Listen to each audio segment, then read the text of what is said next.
Recognizable faith is what we're talking about today. Did Billy Graham have a recognizable faith? I don't think there's anybody here that would say no. Do you have a recognizable faith? I mean, when people saw Billy Graham, they knew he was a man of God. And they see you, and they say, oh, that person's a Christian. We're talking about a faith that's recognizable, and the text today comes from James chapter 2. And read verses 14 through 26. What use is it, my brethren, if someone says he has faith, but he has no works? Can that faith save him? If a brother or sister is without clothing and is in need of daily food, and one of you says to them, go in peace, be warm and be filled, and yet you do not give them what is necessary for their body, what use is that? Even so, faith, if it has no works, is dead, being by itself. But someone will well say, you have faith, and I have works. Show me your faith without the works, and I will show you my faith by my works. You believe that God is one, you do well. The demons also believe and shudder. But are you willing to recognize, you foolish fellow, that faith without works is useless? Was not Abraham, our father, justified by works when he offered up Isaac, his son, on the altar? You see that faith was working with his works, and as a result of the works, faith was perfected. And the scripture was fulfilled, which says, and Abraham believed God, and it was reckoned to him as righteousness. And he was called the friend of God. You see that a man is justified by works, and not by faith alone. In the same way, was not Rahab the harlot also justified by works, when she received the messengers and sent them out by another way? For just as the body without the spirit is dead, so also faith without works is dead. A man walked up to a vending machine. He put his coins in, pressed the button labeled coffee, double cream, sugar. No cup appeared, but the nozzle went into action anyway, sending forth coffee, cream, and sugar. After the proper amounts had gone down the drain, the machine turned off.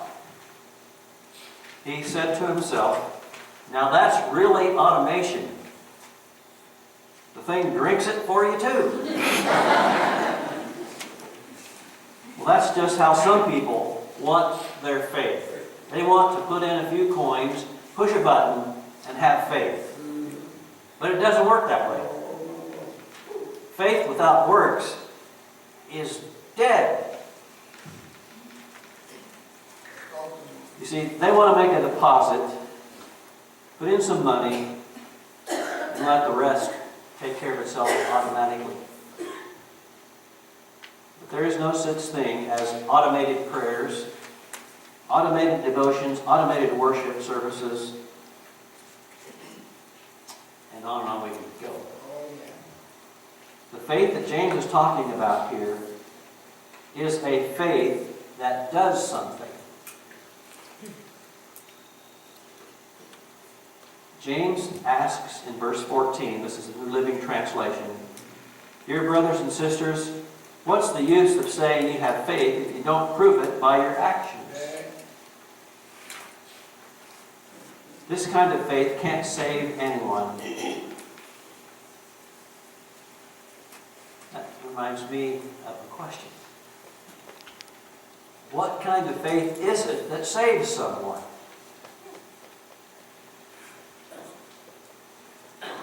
Well, if you died today, would you go to heaven?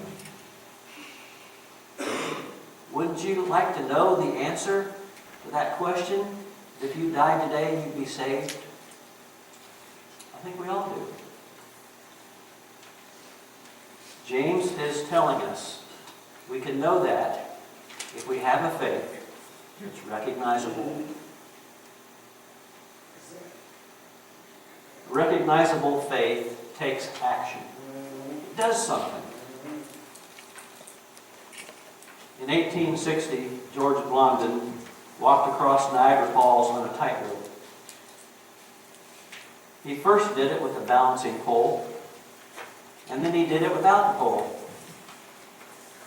There was great applause from the crowd who came to watch him do that. Then he announced he would push a wheelbarrow across. He asked this question of the crowd: "Do you believe I can do it?" A man on the front row said, "Yes, sir, I sure do. I believe you can do it." Then George Blondin said, "Get in the wheelbarrow." Put your faith in action then. See, it's easy to say that we believe. It's more difficult to put our faith into action. Faith that's put into action doesn't just say, "I feel bad for you guys in Elkhart that got water in your basement." Real faith goes out and buys some generators, and pumps the water out for them. Real faith does something. Faith is more than believing. Back to Hebrews 11:6 says, "Without faith, it's impossible to please God." Faith is a lifestyle that we live, not something we say we believe.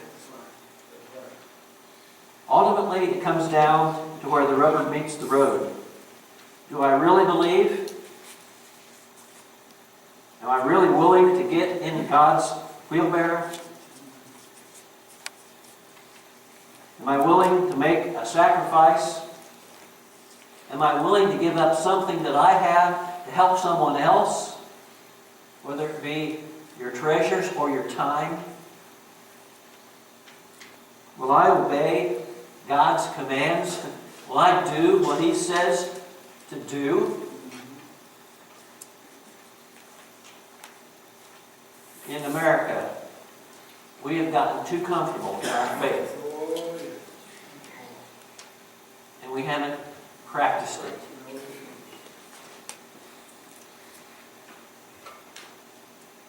You can only see what faith does when you do something. It takes more than just believing something. A recognizable faith walks the talk. You know, there are many kinds of faith. There's spoken faith, making claims and statements based upon facts and knowledge. This kind of faith is just words. Matthew 7:21 says, "Not everyone who says to me, 'Lord, Lord,' will enter the kingdom of heaven." There's affiliated faith. This is a faith that's passed down from family members to their children, or from the church to the people who attend. It's passed on down, and we grow up in that faith and don't really make it our own. We have just always done it that way, kind of thing. James 2:19 says, "You believe that God is one, you do well. But the demons also believe and shudder." Who are you affiliated with? It's not enough just to believe there is a God. Because the demons even do that. There's searching faith. Searching faith is when we're not satisfied with what others tell us or what the church tells us, Searching faith is when we take the word of truth, the Bible, and make it our own. Because we examine it.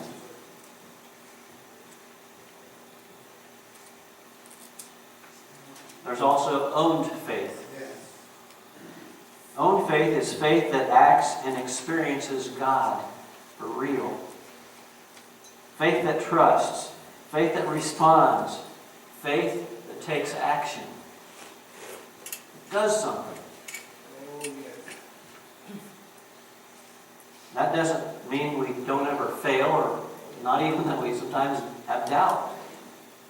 But it means that we do our best to make our walk and our talk the same.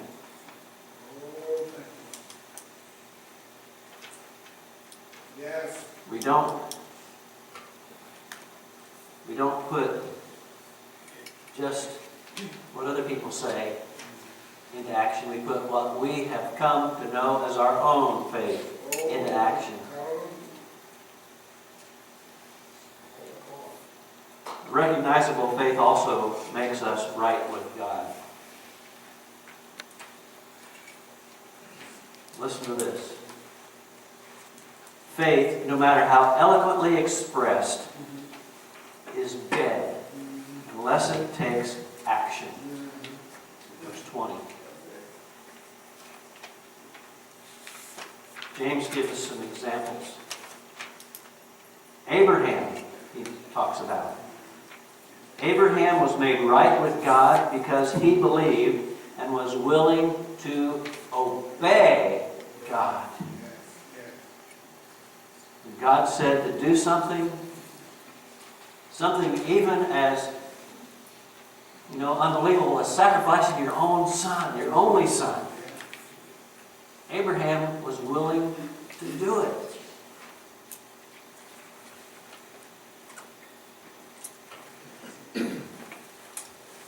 I like verse 23. As it says, because Abraham was willing to obey and do what God said, because his walk matched his talk, he was called a friend of God. I want to be called a friend of God. Rahab is mentioned. A prostitute was made right with God because she believed and took action. By hiding the spies and sending them out safely another way. What have you done that makes you right with God?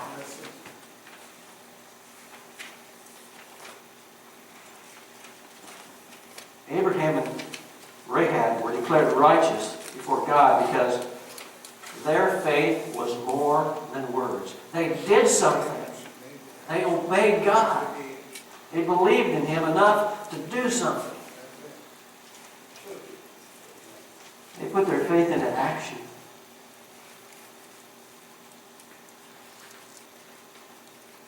You see, claiming to have faith is not enough. We have to put our faith into action. Faith is trusting your life into God's hands. It's getting into God's wheelbarrow and letting Him push you wherever He wants you to go. Faith is obeying His commands.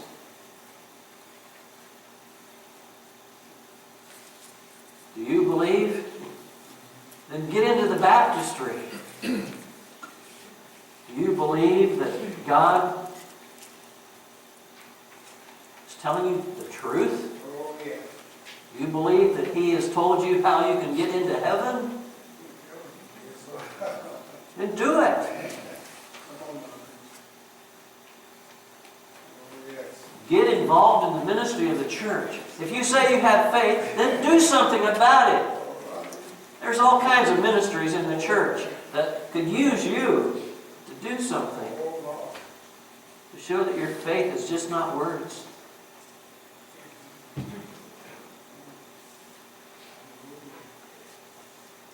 Suppose you see a brother or a sister who needs food or clothing. if you have saving faith, you will do something. You won't say, like James says, "Oh, stay well, God bless you, eat well," verse 16.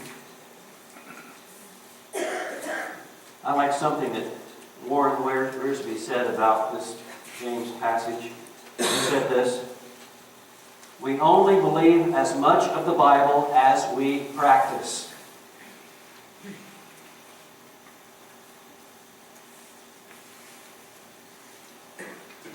You can claim to have faith all you want, but it's not a saving faith unless you do something about it. Oh, yes.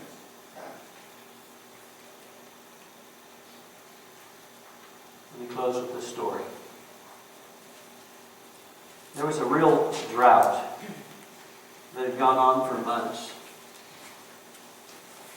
The local ministers decided to get together and came up with a plan to do something about it. They invited everyone in the town to meet in the town square for an hour of prayer about the drought. And the ministers requested that everyone bring with them some object of faith, give them inspiration as they prayed. On the appointed day, the people came. The square was filled with anxious faces, hearts that prayed for the situation. There was a lot of anxiety about whether God would answer their prayers or not. People had brought a variety of inspirational objects. They clutched prayer books in their hands. They had Bibles, crosses, rosaries. Some people brought pictures that were special to them. And as they were praying, almost on cue, a soft rain began to fall. Yes. And it was only then that the ministers saw the best object of all that had been brought by a small child: an umbrella. Because that child believed that it was going to rain and brought the umbrella.